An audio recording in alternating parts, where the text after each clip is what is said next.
Hello, everyone, and welcome to the pilot episode of Connect Kids. We are so excited today to have our guest, Nick Weiksner, on with us. I wanted to take a brief moment to introduce this concept and give credit to the students and families who helped make this possible. So Connect Kids was a dream that three students in second and third grade had to connect kids together with experts from around the world in various fields.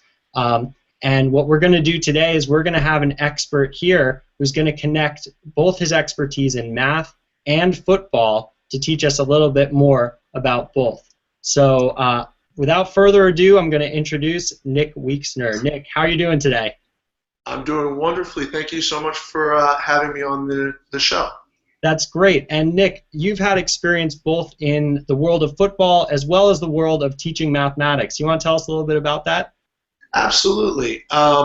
So I was a teacher for 2 years in Denver at a public school. Bill and Melinda Gates, the founder of Microsoft, had given us several $1 million to institute a small school charter for a very tough inner city school that was struggling to provide education to the people who lived in the neighborhood. And was a wonderful experience, which I did before going to business school at Stanford. And then sports and math to me have always been lifelong passion. I think it goes back to my older brother and I. Our dad on the weekends would allow one weekend for me to choose and one weekend for my brother to choose. And when my brother got to choose, he always chose math. So my dad would, in second or third grade, was teaching us algebra, balancing equations, graphing, and all of this stuff. And on my weekends, I would always choose to play football. And I think it worked well for both my brother and for me. My brother got a computer science degree from Princeton and, has excelled there. And I actually played football in college. And my brother's a wonderful athlete in his own right in tennis and swimming and triathlons.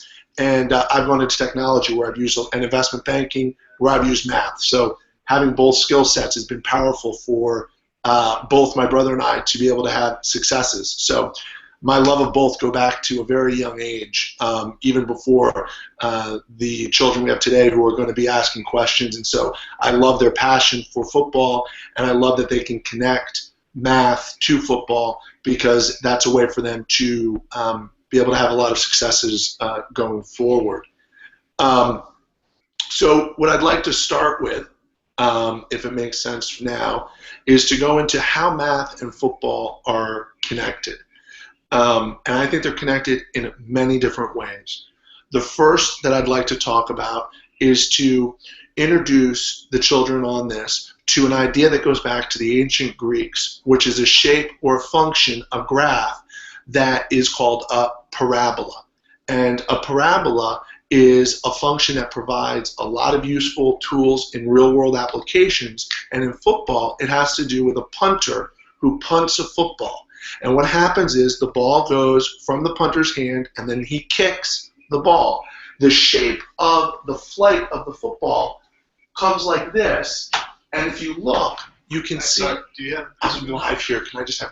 I'm on a live call here. Can I just have 2 minutes? Okay, I just got about five or eight people waiting on me. So as soon as you. Is there any other room open? I'm live on a live broadcast. There are tons of other rooms. I'll trade out time. All of them should be open. You can see the shape of this looks like an upside down U. It can also be a forward U, but obviously a punt goes.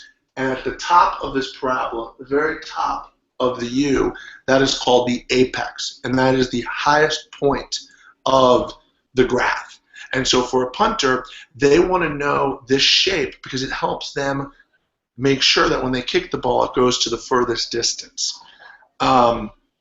That's one use of math in football.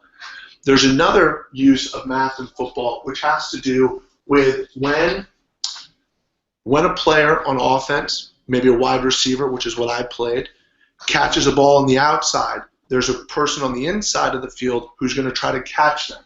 So what you have is you have the offensive player running down the field like that, straight, trying to score a touchdown. And you have a fielder and you have a defender who's here, who's trying to catch that defender. And what you get to see there is you see that shape that is made, you have the distance between the two players and the point that they'll meet here. And that forms a right triangle. And the ancient Greeks also, there was a Greek named Pythagoras, and he came up with a theorem to understand this distance. And football players, although they don't know that they're solving the Pythagorean theorem, in their head, they're doing very complex vector analysis of how fast that person's running, how fast they run. And when you see good defenders, they run in a perfectly straight line and meet the offensive player right at the point of contact, and they're able to make the play as soon as possible. So a good football player doesn't know that they're doing unbelievably complex calculations in their head such that they can reach that player and make the play for their team. And so, in short, I think that those are two examples that math plays a very big role in football in a lot of different ways, and these are just two examples. And I invite you to check out the links that will be with this Hangout that have very cool videos that go into much more depth about these two concepts in football that you can learn by using or watching. That is excellent. Thank you so much for telling us about the ways that math can connect with football. And I know that we have a number of questions, both from teachers as well as from the student creators of ConnectKids. And I want to go ahead and give them some time. Before we jump into the student questions, the headmaster at Greenwich Country Day School, his name is Mr. Rohde, for all you kids out there, wanted to ask you a question. I'm selecting it from the Q&A app. For those of you who are watching at home, you can type in a question for us, and we'll review it, and hopefully we'll have time today to go over them. If we don't, then we'll try and get answers written out on the website for you after the call today, along with the links that Mr. Weiksner is talking about. So, this question from Mr. Rohde says, could you give some examples of how your coaches might have used math during an actual game to help their teams play their best? Without a doubt. I would say that a head coach has to use math at every single turn, and the simplest and most direct way that you would do it would be a probability. And a probability means the chance that something will happen. And a coach has to use a lot of different inputs, which is information, to understand what different probabilities will be. To start with, again, a very simplistic example, if he knows that his quarterback can complete 60% of their throws when they throw it for 6 yards, that gives that coach an understanding of what is the chance that if I go for a pass to get 6 yards that I will be able to get it. And that factors into their decision as they're making a decision as to whether to throw the ball, run the ball, whether to go for it on 4th down, what the probability is if they turn the ball over at this part of the field. What will that do to the other team? So for me, I'd say that a coach is constantly weighing hundreds and hundreds of variables that in their head they're using those probabilities to hopefully make good decisions. Great coaches are renowned for their ability to synthesize all these inputs and make decisions that are, when people have a lot of time to think about it, go, wow, they were correct on a lot of different dimensions, but they did it in the space of 5 seconds because of their native intelligence and understanding of math.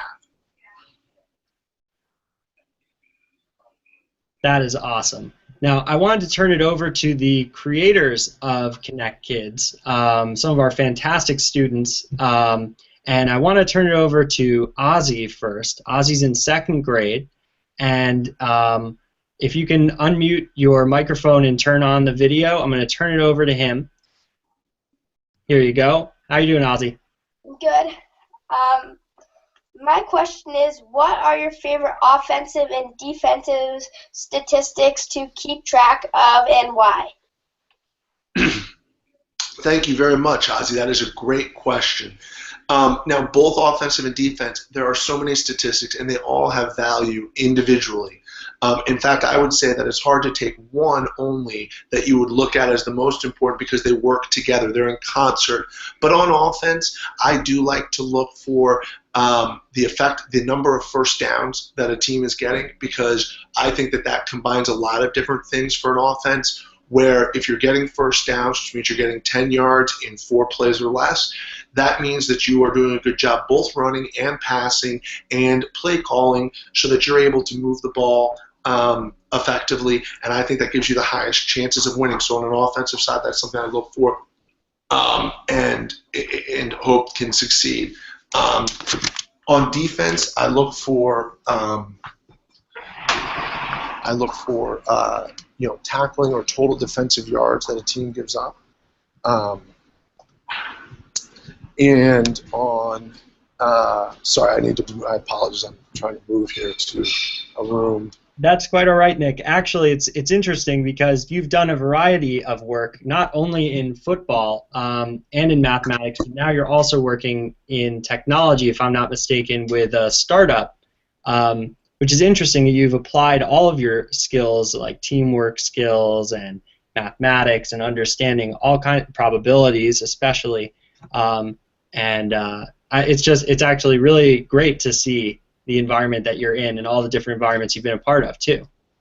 Yeah, without a doubt, I would say that the greatest part that you get from sports combines, obviously there's a ton of math in there and a ton of ways to track statistics that help you to be able to succeed at those sports, but it also teaches you to develop as a leader and be able to interact with people, to be able to both listen to a coach, because a player, to succeed, a lot of time needs to do what the coach says, even though they're not the one who's going to make the play or be on TV or be the star. But everybody on that team needs to do what their coach tells them to do. So they need to be a good listener.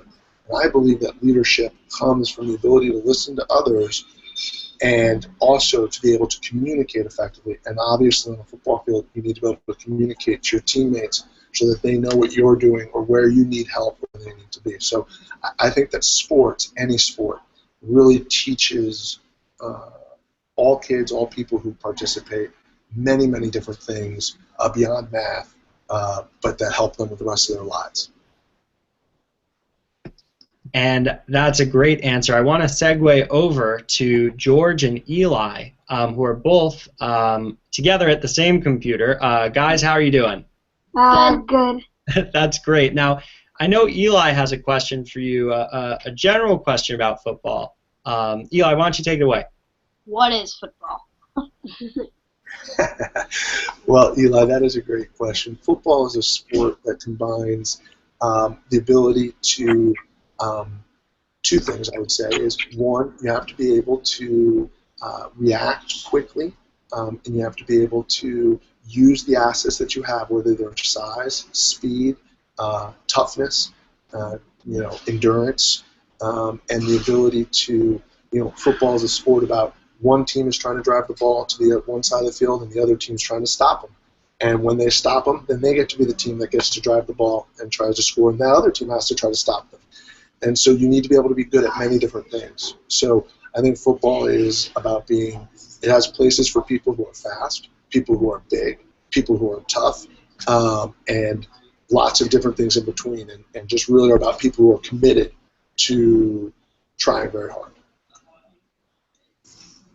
And George, I know you've got a great question as well about techniques in football as well as applying math to them.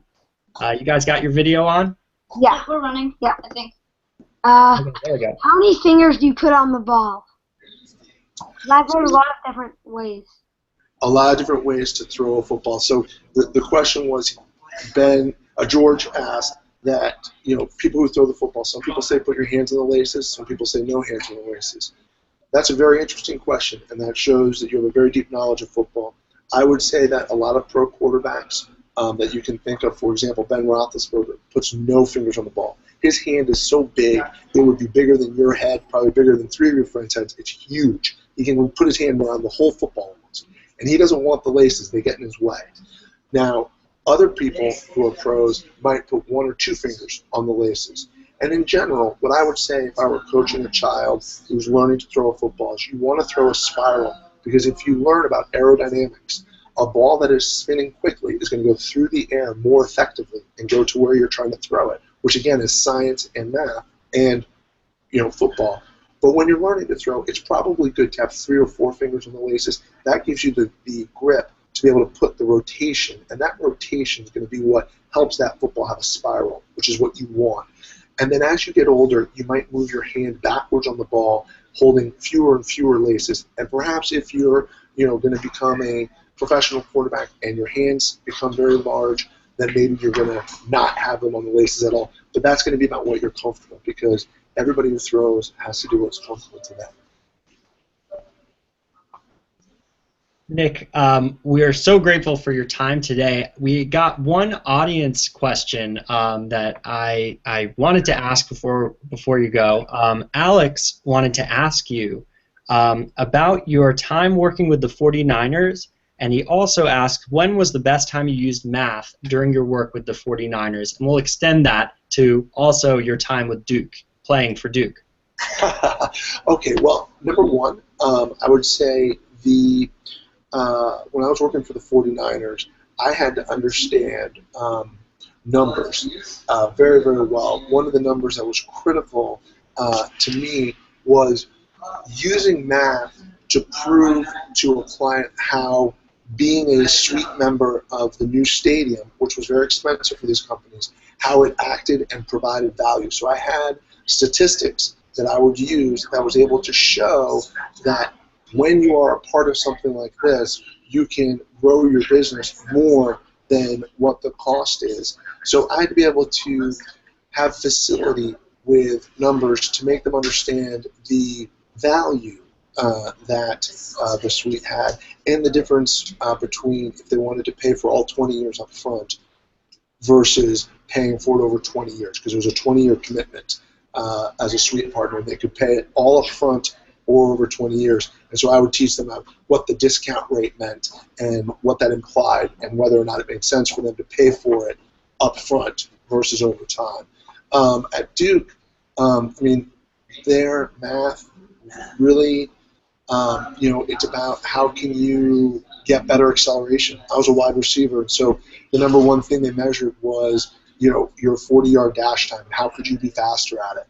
And, for me, I worked very, very hard and was lucky enough to be able to run a 4.440, which was a big milestone for the team. They really wanted you to be able to do that. So I had to understand how to accelerate my body, because I was 205 pounds at the time, so I was bigger, and so I had to understand that velocity is about mass, and how do you get a lot of body moving. And as those of you who know me now that I'm older, my body's gotten bigger and I can't move it as fast anymore. So now I just worry about momentum, where my mass helps.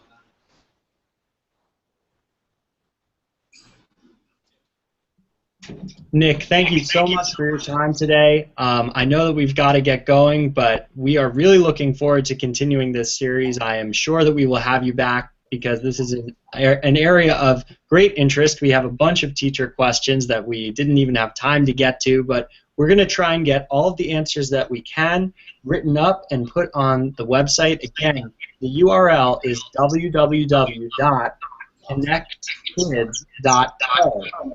Not .com. Now, we're going to try and get all of these questions going. I know we've got more coming in. But thank you again for your time. Anytime. I thank you very much for having me. I appreciate what you guys are doing. And, kids, just keep working at both sports and school. And, you guys will have lots of options and future successes. So thank you very much for having me. I appreciate it. Thank you. All right, thanks, guys. That's it for this episode. We'll see you all soon.